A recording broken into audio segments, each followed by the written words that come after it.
નમસ્કાર મિત્રો, નવા વિડીયોની અંદર તમારું હાર્દિક સ્વાગત છે। આજે આપણે વાત કરવાના કે એક આપણે વનસ્પતિ આવે છે જેનું નામ કુવાડિયું છે। જે વનસ્પતિ આવે એનું નામ કુવાડિયું, અને આ વનસ્પતિ જે અત્યારે આપણે હાઈવે રોડ અથવા જે લોકલ રોડ કહેવાય એની જગ્યામાં સાઈડમાં વધારે જોવા મળે છે, જે તમે આ ફોટોમાં જોઈ શકો છો।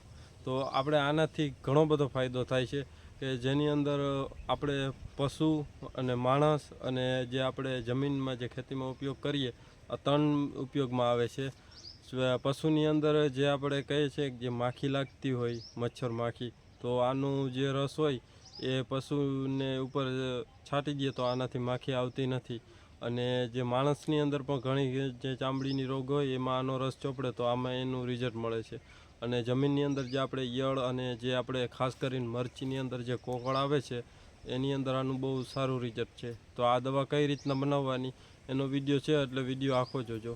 તો સૌથી પહેલાં જે તમે આ ફોટોમાં જોઈ શકો છો, જે રોડની જગ્યા હોય એમાં ઘણી જગ્યાએ આ જોવા મળે છે, અને આનાથી ઘણો બધો ફાયદો થાય છે જે આપણે જમીનની અંદર પણ પાકની અંદર। તો ખાસ કરીને જે કોકળ આવે છે મરચીની અંદર અને ટમેટી જે આપણે શાકભાજીની અંદર, પણ ખાસ જે મરચીમાં વધારે કોકળ આવે તો એમાં આનો સારું ઉપયોગ કરીએ અને સારી રીતના કરીએ તો આમાં ઘણું રિઝલ્ટ મળે છે। એ રીતના ઉપયોગ કરવાનો, તો સૌથી પહેલાં જે આપણે ગાયનું ગૌમૂત્ર હોય 10 લીટર ગાયનું ગૌમૂત્ર લેવાનું અને 2 કિલો એની અંદર જે આ હોય કુવાડિયું એને કાપી અને કટકા કરીને એને નાખવાનું, અને ત્યારબાદ એને તમારે 5-7 દી લગી રહેવા દેવાનું, પછી એનો ઉપયોગ કરી શકો। અને ઉપયોગ કઈ રીતના કરવાનો કે 2 લીટર આજે 10 લીટરમાંથી 2 લીટર એ લેવાનું અને 15 લીટર પાણી આ રીતના સ્પ્રે કરી શકો। આમાં જે ઘણી જીવાતો છે એ બધામાં સારું રિઝલ્ટ મળે।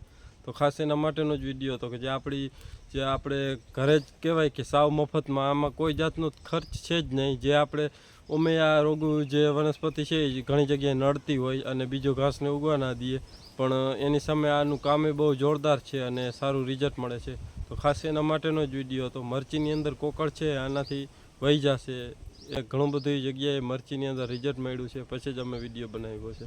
તો ખાસ એના માટેનો જ વિડીયો હતો, અને આ વિડીયો તમને ગમ્યો હોય તો વિડીયોને લાઇક કરજો, ચેનલમાં ન હો તો ચેનલ સબસ્ક્રાઈબ કરજો। ધન્યવાદ। જય ગૌ માતા।